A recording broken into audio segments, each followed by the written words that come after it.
A man comes to propose to you or to your parents or through your parents that you are pleased with two things. And it's so interesting, these two things. Nothing about the degree or the money or the family. Nothing. ترضون دينه وخلقه. You're pleased with his religion. It's so interesting that he separated religion from manners. He said, if you're pleased with his religion and manners, because normally we say, isn't religion is all about manners? Absolutely, but that's not reality all the time. What are the most important questions a woman should ask herself, and herself is in capital letter, before getting married? How many of you are married here? Look at you all like, now we're going to be asked. Okay, so what did you, no, I'm not going to put you on the spot. So what is the most important questions a woman ask herself? This is why I liked, is not to ask the man, because we normally expect ask the man. Rasul put to the list, right? What's the most important question? You ask yourself, yes, why are you getting married? Which basically falls under intention. Why do you want your daughter to get married? Because that's another nightmare for mothers. Why? If the answer is everybody else is getting married, that's not for Allah. If the answer herself is, I don't want to stay alone, that's not for Allah. And this is not guaranteed. Please forgive me, I love the man. That's not for Allah. Most of these will have a bumpy ride. Illa ma rahima Rabbi, of course. The answer has to be for Allah. So it's very easy, I'm getting married for Allah. Sure. Or is the signs you're getting married for Allah? So number one is, Ya Rabbi, I'm getting married to please you. That's basically the answer. That's for Allah, to please you. Meaning what? I'm not going to go into a lot of details, but inshallah all you will understand. Which basically even in fiqh, you know, the marriage has 5 rulings. Marriage can be an obligation, recommended, which is the strongest one. Halal can be disliked. It can be actually prohibited. And I'm not talking about marrying non-Muslim and Muslim. No. I'm talking about the marriage that is all allowed by Allah. But the marriage itself, if it falls into a couple of the reasons, it becomes haram.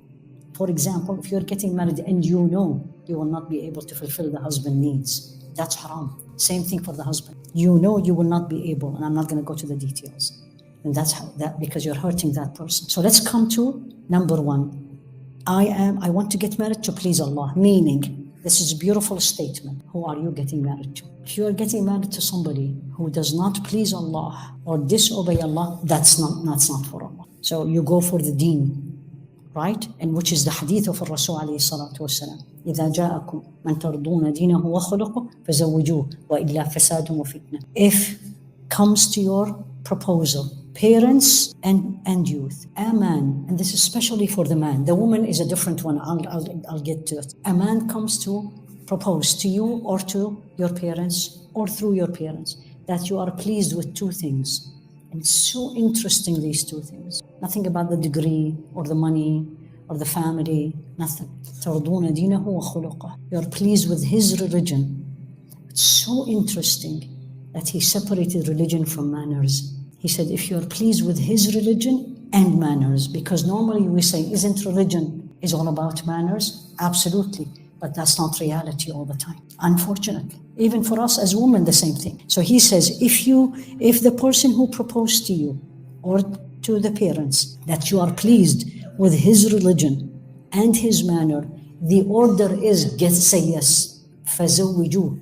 Say yes. Don't think about how she will live or how much money he's making or he's from this country or I am from that country or this part of the country, that part. And if you don't do that, that's what he's saying. وَإِلَّا, there's going to be a lot of mischief, a lot of immorality. What about the woman? تخطب المرأة لأربع أو تنكح المرأة لأربع. There's 4 reasons why a man wants to marry a woman. Beauty, wealth, status, and deen. There's 4 reasons. She's beautiful. She comes from this family. Or she is well-to-do, right? Or could be all of them, right? And religion. And then he gives you the advice. فَعَلَيْكَ بِذَاتِ الدِّينِ تَرِبَتْ يَدَاكَ. He's telling a Sahabi, choose the woman of deen. Choose a woman of deen. A woman of religion. Then you will have full hand. This is a figure of speech in the Arabic language, meaning you will never regret it. And look at us these days. Look at us these days.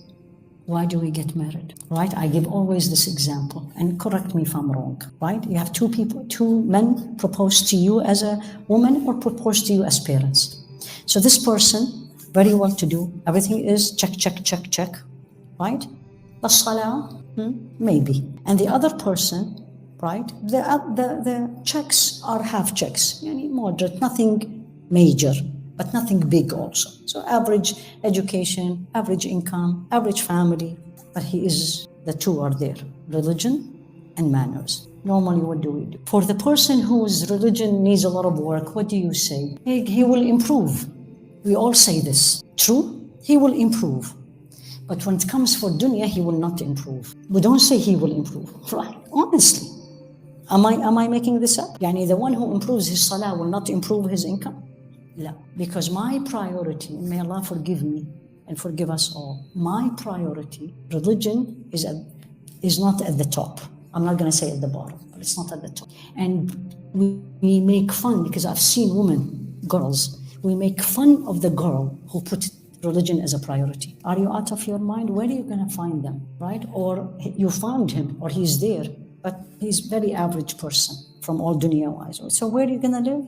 So what are you going to feed your children? Which school you was? And then you start putting this is all from shaitan. And how many people you see and in your life, when they got married, he had nothing, and then Allah opened the dunya, and vice versa. So the first question you ask yourself is why and whom? And put your foot down. And don't get married just to please people. When Allah sends you the right person, don't start the marriage by disobedience of Allah. And this is to parents before, because I got this question very common from the practicing couple. My parents are really unhappy because I don't want this in my marriage. It's reality. It is reality. So help each other to obey Allah and put Allah number one in your life. Wallahi, He will send you the best person. The most common. And I do here office hours, one-to-one and on the phone. The 80% of what people reach out is about problems in marriage. And I ask this question, why did you marry him? The answer is, I loved him. And if love will make marriage successful, we're not going to see. The divorce rate in Muslim marriages, more than 50%. It's exactly the same as the non-Muslims, because we are marrying for the same reason. We are marrying for the same reason. So the first question you ask yourself is why and how and what do you expect from your marriage?